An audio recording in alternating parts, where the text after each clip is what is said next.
우리 섹스해요. 당신 나 좋아하잖아. 나도 당신 좋아하거든. 그럼 된 거야. 기 같은 거 필요 없이.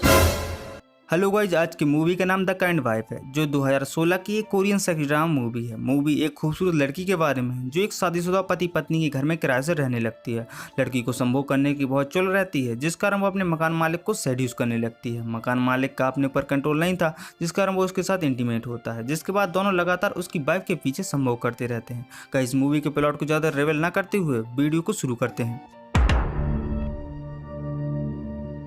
Movie की शुरुआत एक शादीशुदा कपल को दिखाते हुए होती है, जो आपस में लंच कर रहे होते हैं। हस्बैंड का नाम जैमिन होता है और वाइफ का नाम जैनी होता है। जैमिन और जैनी शहर की लाइफ से थक गए होते हैं, जिस कारण वे एक छोटे से गांव में शिफ्ट हो जाते हैं। गांव में रहने के कारण वे आर्थिक रूप से कमजोर हो जाते हैं। गांव में खर्च चलाने के लिए जैमिन गार्डनिंग का काम शुरू कर देता है। तभी एक दिन जंगकुक नाम का एक आदमी उसके पास आता है। जंगकुक जैमिन की वाइफ जैनी का पुराना दोस्त था। जंगकुक उसी गाँव में एक कारपेंटर का काम करता था। एक दिन जंगकुक जैमिन को बताता है कि जो मिट्टी वो गार्डनिंग में यूज कर रहा है वो ठीक नहीं। वो जैमिन को सलाह देता है कि उसे एक कंपनी में काम करना शुरू कर देना चाहिए, क्योंकि वो एक अच्छा एडिटर है। इसके बाद जंगकुक ये भी कहता है कि जैनी चेयर और टेल बनाना सीखना चाहती है।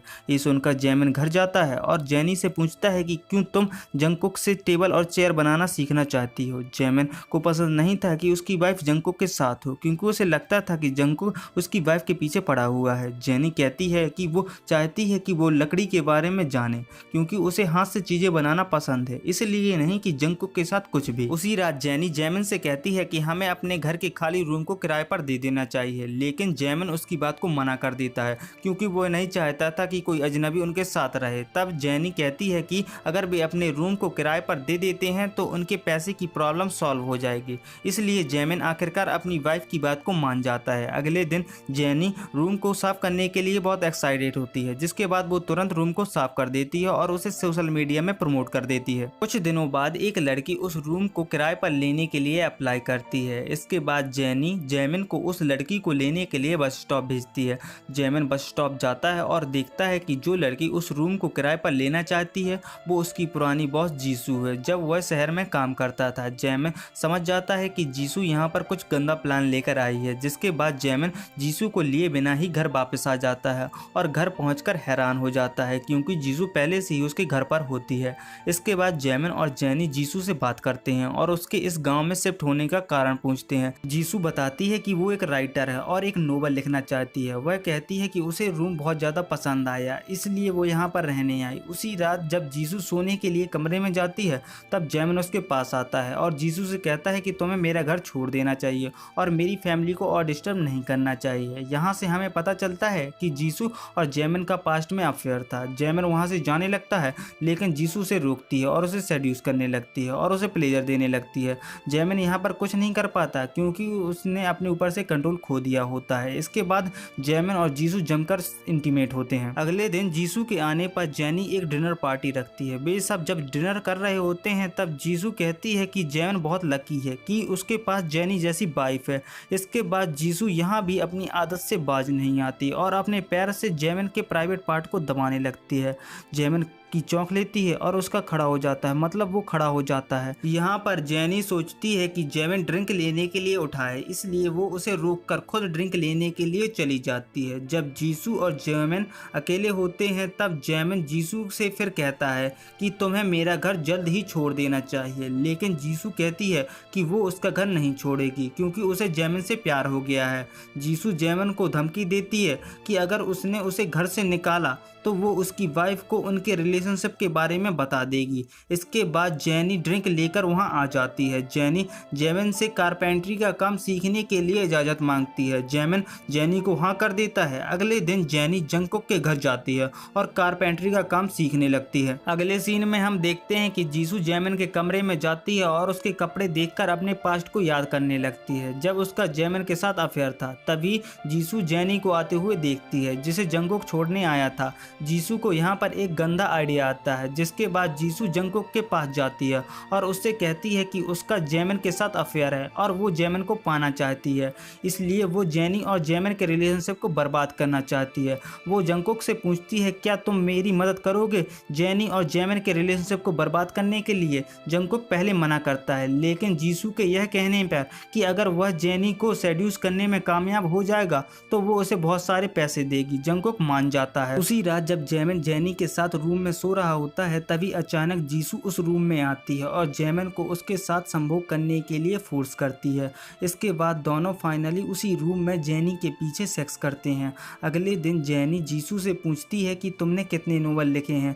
जीसू बताती है कि उसने अभी तक सिर्फ एक नोवेल लिखा है जिसका टॉपिक बेवफाई है। बेवफाई शब्द सुनकर जेनी चुप हो जाती है। उसी रात जब जेनी को नींद नहीं आ रही होती है तब वो नींद की गोली लेने के लिए उठती है और पानी लेने के लिए बाहर आती है और वह जब देखती है कि जीसू कहीं बाहर जा रही है तो वो हैरान हो जाती है। इसलिए वो जैमिन को कॉल करती है और उसे जल्दी घर आने के लिए कहती है, लेकिन जैमिन कहता है कि वो अपने दोस्तों के साथ है इसलिए उसे घर आने में देर लग जाएगी। जेनी जानना चाहती थी कि जीसू इतनी रात में कहाँ जाती है, इसलिए वो चुप नहीं बैठती और जीसू का थोड़ा पीछा करती है। इसके बाद जेनी जो देखती है तो हैरान हो जाती है क्योंकि वह अपने पति को जीसू के साथ झाड़ियों में इंटीमेट होते हुए देखती है। जेनी को ये देखकर काफी दुख होता है और वह वहां से रोते हुए तुरंत घर आ जाती है। अगले दिन जेनी जंगकुक के पास काम सीखने के लिए जाती है। जंगकुक यहाँ पर जेनी को सेड्यूस करने लगता है तो जेनी को बहुत ज्यादा अजीब लगता है, इसलिए वो वहां से गुस्सा होकर घर वापस आ जाती है। उसी रात भी सब आपस में डिनर कर रहे होते हैं, तभी जेनी उठकर किचन में चली जाती है तो जंगकुक जेनी के पीछे किचन में जाता है और जेनी से आज के लिए माफी मांगता है, लेकिन जेनी अभी भी जंगकुक को माफ नहीं करती और उसे तुरंत वहां से बाहर निकाल देती है। इसके बाद जंगकुक घर जाने लगता है, तभी वह जीसू को उसके साथ सोने के लिए अप्रोच करता है। फिर जंगकुक अपने घर में जीसू की गुफाओं का आनंद लेता है जब तक कि वो सेटिस्फाई ना हो जाए। ये सब देखकर जैमिन बहुत ज्यादा गुस्सा हो जाता है और अपने गुस्सा को शांत करने के लिए जेनी को बेड में पटक कर जेनी के साथ फोर्सफुली इंटीमेट होता है। अगले दिन जेनी को पता चलता है कि वो प्रेग्नेंट है, जिससे वो बहुत ज्यादा हैरान हो जाती है। इसके बाद वो जंगकुक के घर जाती है और तुरंत जंगकुक को अपने साथ सेक्स करने के लिए फोर्स करती है, लेकिन क्योंकि जंगकुक का विश्वास मजबूत था इसलिए वो जेनी के साथ सेक्स करने के लिए मना कर देता है और जेनी को शांत कर उसे घर ले जाता है। जंगकुक कहता है कि उसे ये सब जीसू ने करने के लिए कहा था, उसने ये सब अपनी मर्जी से नहीं किया। जेनी भी बात को समझ जाती है। जब जंगकुक अपने घर आता है और तब वह देखता है कि जीसू पहले से ही उसके घर में है। जीसू कहती है कि तुमने जेनी को सब सच क्यों बता दिया। वह बहुत गुस्सा होती है। जंगकुक कहता है कि तुम्हें ये सब बंद कर देना चाहिए। ये सुनकर जीसू अब और परेशान हो जाती है और अपने हाथ को काट लेती है और बेहोश हो जाती है।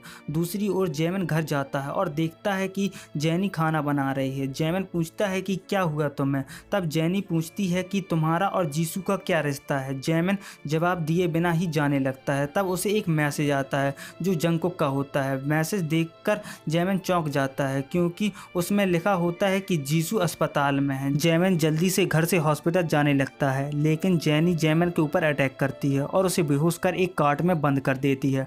अगले दिन जेनी जीसू को देखने हॉस्पिटल जाती है, जहां पर जेनी कहती है कि उसे उसके प्लान के बारे में सब कुछ पता चल चुका है, इसलिए उसने उस प्रॉब्लम का सॉल्यूशन निकाल लिया है। इसके बाद जेनी वहां से चली जाती है। तभी जीसू को एक मैसेज मिलता है जो जैमिन का होता है, जिसमें लिखा था कि वो अपनी वाइफ से बहुत ज़्यादा प्यार करता है। ये सब देखकर जीसू और ज़्यादा बिगड़ जाती है और रोने लगती है। इसी टाइम सीन शिफ्ट होता है और हम देखते हैं कि वो मैसेज जंगकुक ने किया होता है जैमिन के फ़ोन से। जब जेनी हॉस्पिटल से जा रही होती है तभी अचानक जीसू हॉस्पिटल से कूदकर सीधे जेनी की कार के ऊपर गिरती है, जिससे उसकी मौत हो जाती है। मूवी के लास्ट सीन में हम देखते हैं कि जेनी गार्डन में खाना खा रही है और जैमिन भी अभी जिंदा है। तभी जेनी कहती है कि मैं अपने पति को कभी भी नहीं मारूंगी और उसे कभी भी धोखा नहीं दूंगी। और गाइस यहीं पर मूवी एंड हो जाती है। गाइस अगर आपको वीडियो अच्छी लगी तो वीडियो को लाइक कर दीजिए। अगर आप चैनल में नए हो तो चैनल को सब्सक्राइब कर दीजिए। Thanks for watching.